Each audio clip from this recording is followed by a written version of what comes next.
sa buong Pilipinas at sa buong mundo. Welcome po muli sa ating pong programa dito sa Power Cells. We thank God for this another opportunity that we may come in close contact with one another at ating pong sariwain ng ating programa mga kaibigan at nawa ang ating mga kababayan ngayon ay nasa mabuting kalagayan. Bagaman maraming mga shocking events na bumulaga sa atin dito sa ating bagong taon mga kaibigan. Maraming mga challenges sa buhay, mga sudden events. Sa ating pong programa mga kaibigan, ang ating pong topic ngayon ay ito'y tungkol po sa hepatitis. At sa muli mga kaibigan, itong inyong gabay sa kalusugan, Daniel Serrano po, Doctor of Ministry in Naturopathy. Now mga kaibigan, ating pong buksan itong ating topic. Ang katanungan po dito is, ano ba ang hepatitis? No?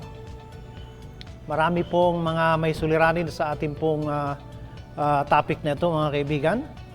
At ang ibig sabihin po ng hepatitis, it is the state of inflammation. This is an inflammatory condition of the liver mga kaibigan.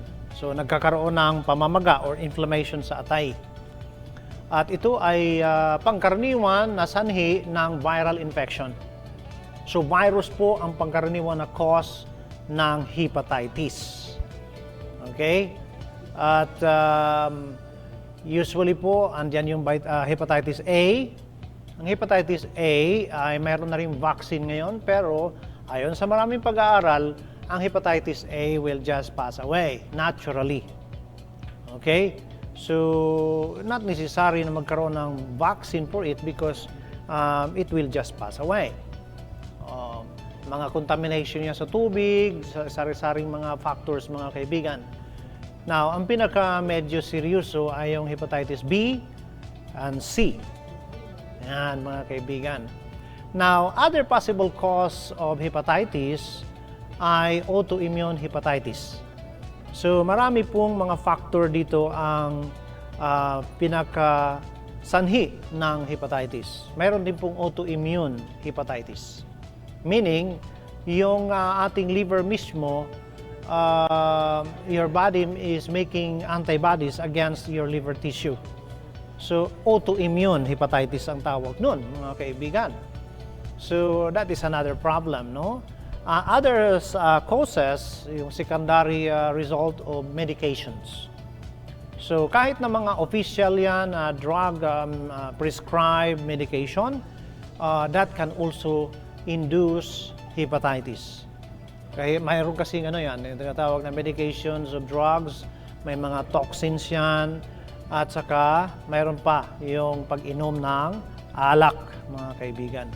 So ito yung mga factor kung bakit nagkakaroon tayo ng hepatitis, mga kaibigan. Ang ating liver, nandiyan yan sa right upper quadrant, mga kaibigan, ng ating abdominal area. At nandiyan po ang ating atay. At maraming function yan. It has more than 2,000 function. According to scientific research, more or less 500 function ang ating liver. Kasi yun pa lamang po ang naabot ng ating mga researchers. Pero ayon sa ibang mga researchers, more than 2,000 function ito. Pero ang nalaman, 500 lang. So hindi pa tayo nangalahati. So marami pa tayong dapat bubunuin dito mga kaibigan. So maraming mga eksperto pero hindi pa nangalahati, no? Ang pagtuklas. Liver lang yan. So very challenging ang ating mga organs ng katawan mga kaibigan. Halimbawa, kung gusto mo maging specialist sa kidney, you need to study the kidney for more than 10 years just to specialize your skill. Yun ang mga kaibigan. Kaya it takes lots and lots of time. We are fearfully and wonderfully made. And it is God who created us. And He knows every function of our body. Kaya kung tayo lalapit sa Diyos, walang problema. Kahit na mentally we are very limited of our understanding and knowledge, mga kaibigan. So isa sa mga function ng liver po is bile production. bile production is very essential for the digestion of fats and to lubricate the waste para maayos ang paglabas niyan. Yan ang function po, no, mga kaibigan. Without bile, there can be no proper digestion of fats. Then, another function of the liver is filtering toxins. So, dalawa po ang detoxifiers ng ating katawan. Number 1 yan, ang liver, and then kidneys. Wala nang ibang organ sa katawan na nagdi-detox, liban lang dito sa dalawa. Kaya kung masira ito, delikado na talaga mga kaibigan. Magkaroon tayo ng sepsis, o yan na yun, infection sa dugo, kasi yung impurities, bacteria, virus, it can goes everywhere in our body without control. So we need to take care of it, mga kaibigan. Now, our liver is also responsible for the excretion of bilirubin, a product of broken down red blood cells. Kapag siya ay umabot na sa 120 days, kailangan siya mag-stop na. Kaya yung bilirubin, kailangan yan ma-excrete, no, mga kaibigan. At yung ibang part ng red blood cells, ma-reassemble. No? So, it's also very important for cholesterol production, hormones, and the metabolism of drugs, mga kaibigan. So, the breaking down of carbohydrates, fats, and proteins is also one of the functions of our liver. Activation of enzymes, importante din yan, mga kaibigan. And then storage of glycogen, which is ang glucose, i-convert yan into glycogen kung sobra-sobra yung glucose, no? For future use. Yan. Pwedeng i-store yan. Okay? So, ang liver is very able to do that, mga kaibigan. Now, synthesis of blood proteins is also the function of our liver. For example, yung albumin, yung mga ganyan, mga kaibigan. 3 po ang ating blood protein na kailangan ng ating circulatory system to maintain the volume of fluid in the circulatory system. Yung synthesis of clotting factors is also done by our liver, mga kaibigan. Now, according to the Centers for Disease Control and Prevention, or CDC, trusted source, mga kaibigan, approximately 4.4 million Americans are currently living with chronic hepatitis B and C. So sa Amerika yan, mga kaibigan. And many more people don't even know that they have hepatitis in America. So yan, mga kaibigan, ang sitwasyon. Now, statistics now has a common in chronic hepatitis B in the world. So yan po ang world statistic. Naging common na ngayon ang hepatitis B sa buong mundo. Hepatitis B affects approximately 350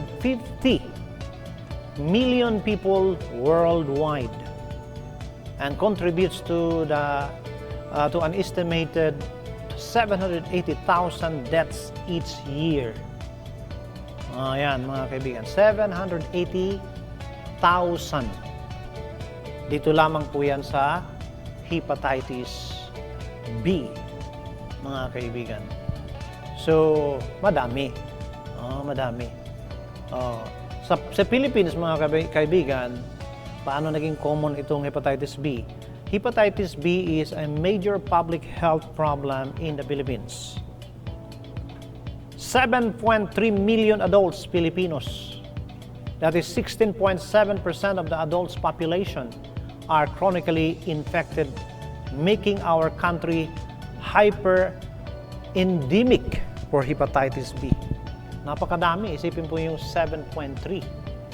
Kaya kailangan magkaroon tayo ng mga measure, mga kaibigan, dito sa Pilipinas kasi hindi maganda to.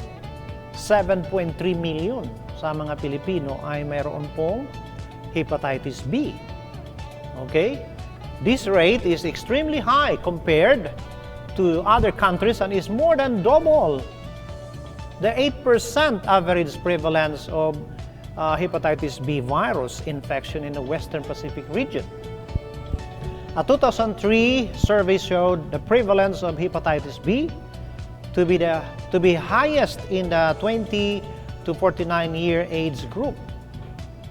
Medyo hindi maganda itong katayuan, mga kaibigan, sa mga Pilipino, no? Yan po, mga kaibigan, ang sitwasyon, no? More than 7 million sa mga Pilipino ngayon ay mayroong hepatitis B. And this is really very bad because it can be affecting our our normal capacity to enter into a job, no? Maku-question tayo, marami pong mga restrictions sa mga companies, kaya hindi maganda ito, mga kaibigan. Maraming mga kawawang kababayan natin, kaya kailangan mag-ingat-ingat tayo. Atin pong unti-untiin na i-digest ito, mga kaibigan. Ano bang magagawa natin dito sa hepatitis? Kasi ito yung medyo serious, no? Endemic sa ating bansa, mga kaibigan. Now, another problem here is drug-induced hepatitis. Dito muna tayo sa mga, kumbaga atin munang itingnan ng lahat-lahat ng angle dito, mga kaibigan. Bukod dito sa hepatitis, which is viral causes, meron pang drug-induced hepatitis. Now, ano po itong drug-induced hepatitis? These are the drug-prescribed or over-the-counter drugs, mga kaibigan. Over-the-counter means yung pwede mong mabili without prescription. So, drug-induced hepatitis is a redness and swelling of the liver. So, yun po ang makikita doon sa liver kapag ang cause ng hepatitis is drug medication. Whether it is drug medication or illegal drug. Parehas lang po yun, mga kaibigan. Ang masama dito yung illegal drug kasi unregulated siya. Kaya nga, kahirap-hirap na, maraming nga namamatay dahil sa pag-iinom ng mga drug na yan. Okay? Alcohol can also cause lots and lots of trouble to our liver. We remember Alexander, he was a conqueror. He conquered the whole world very easy. He could easily conquer the world, but he died at the age of 33. You know, he did not enjoy his conquest. Why? Because of intemperance.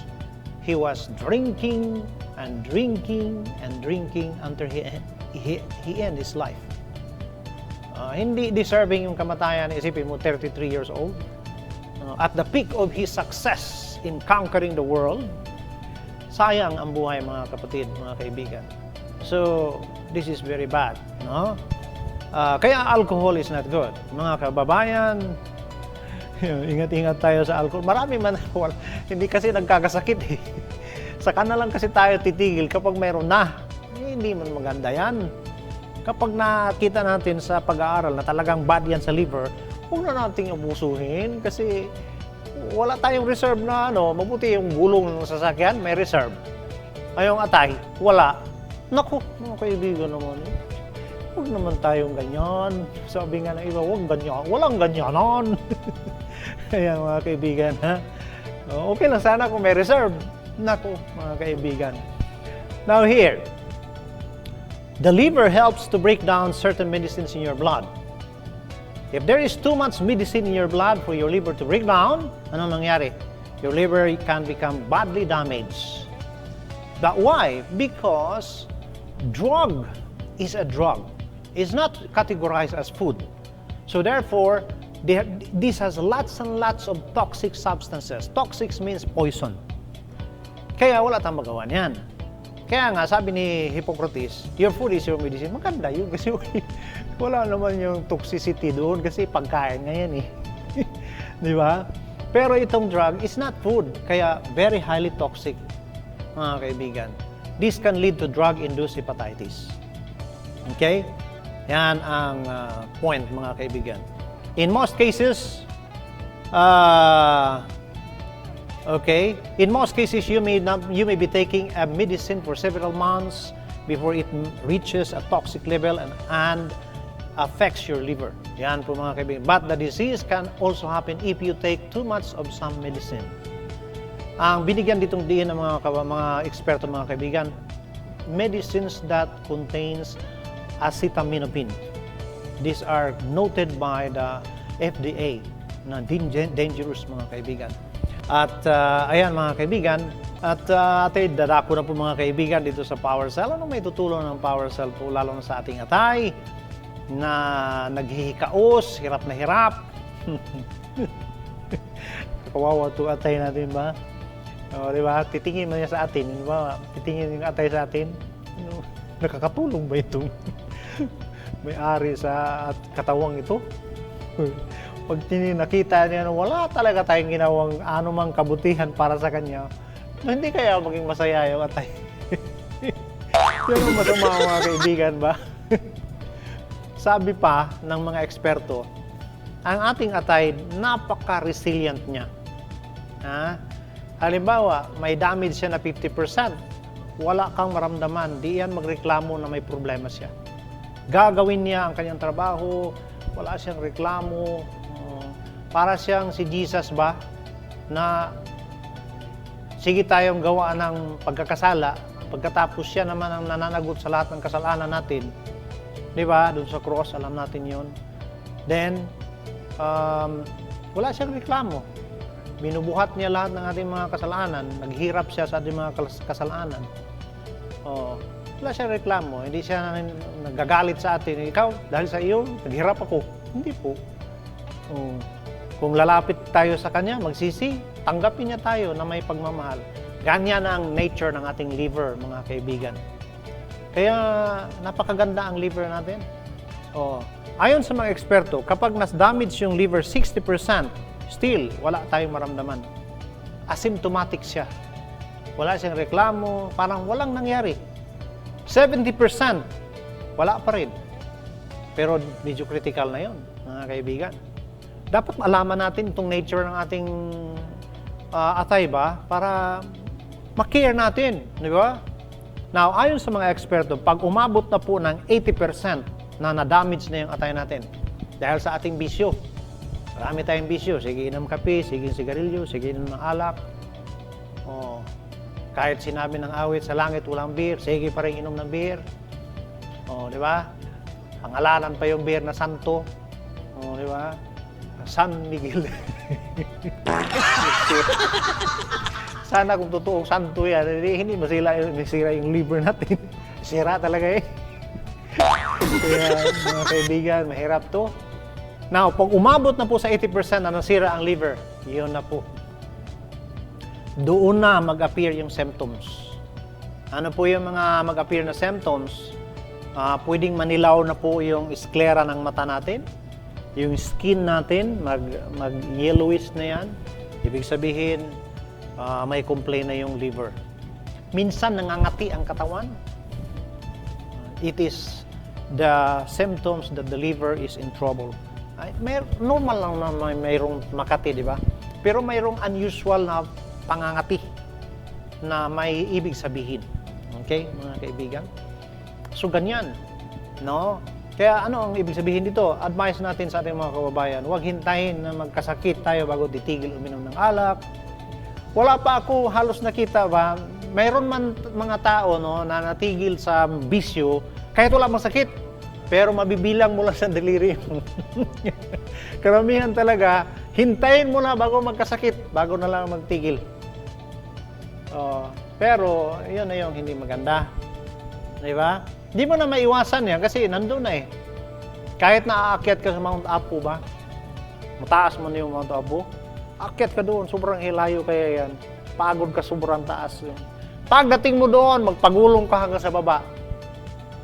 Pagdating mo sa baba, yung problema mo sa liver, nandiyan pa rin.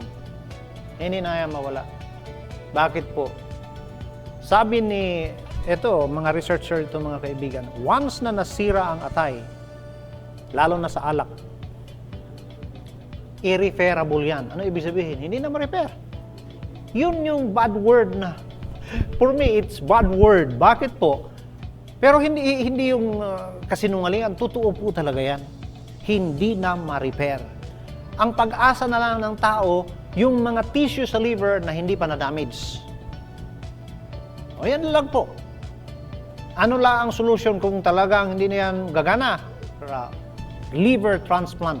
Nako, mga kaibigan. So, hindi maganda ha, mga kaibigan. Sana naman ma-encourage sa ating mga kababayan ba na tigil na yung mga bisyo bago magkasakit. Kasi delikado mga kaibigan. Now, ang Power Cell Herbal Capsule, mayroon po itong tinatawag na diallyl sulfide. Ang tawag niyan, abbreviated na DAS. Now, ano po ang nagagawa nitong diallyl sulfide? Diallyl sulfides blocks this transformation by decreasing the production of the liver enzymes. Ano po yung binablock niya na transformation?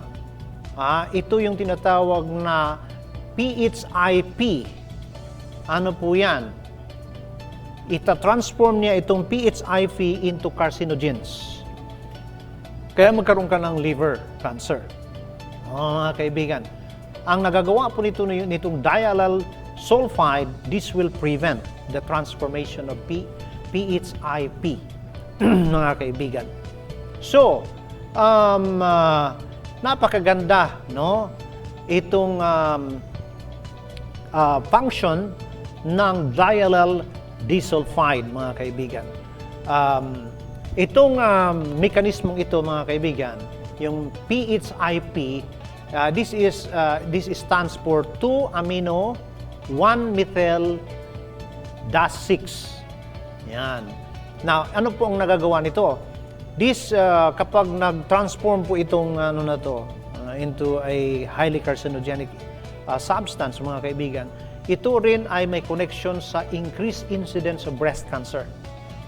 So, mga kaibigan, this is really among women. At ito ay sinabi ng mga eksperto, especially those women who are eating large quantities of meat.